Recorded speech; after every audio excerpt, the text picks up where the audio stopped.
Imagine being the king of an industry, having thousands of stores, millions of customers, and billions in revenue. Now imagine losing everything because you failed to adapt. This is the story of Blockbuster, a company that once dominated home entertainment, but disappeared because it underestimated the future. And the company that replaced it, a small startup called Netflix. Blockbuster was founded in 1985. At that time, watching movies at home was becoming extremely popular. People rented VHS tapes to watch movies with family and friends. Blockbuster made this process simple and exciting. Customers could walk into brightly lit stores, browse hundreds of movies, and rent them for a few days.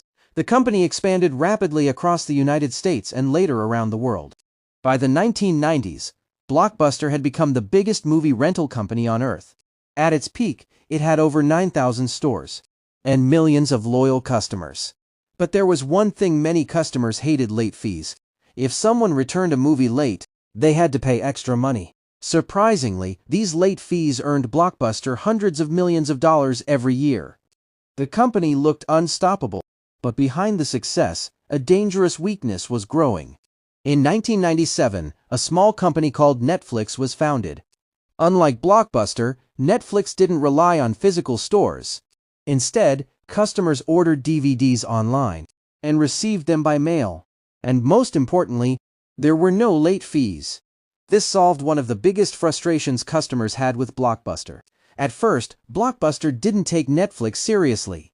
Executives believed people would always prefer visiting stores. Then came a historic moment. In 2000, Netflix reportedly offered to sell itself to Blockbuster for about $50 million. Blockbuster refused. They believed Netflix was too small to matter.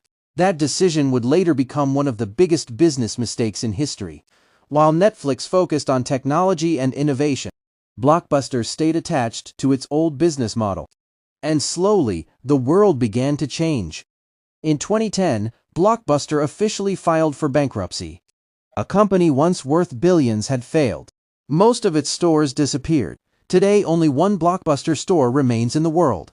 Located in Bend, Oregon. It now stands as a symbol of nostalgia and a reminder of how quickly industries can change. Meanwhile, Netflix became one of the biggest entertainment companies on earth. What started as a tiny competitor ended up replacing a giant. Blockbuster didn't fail because people stopped loving movies. It failed because it underestimated change. The lesson is simple. No matter how successful a company becomes, refusing to innovate can destroy everything. Because sometimes, the biggest threat to a business isn't competition, it's arrogance.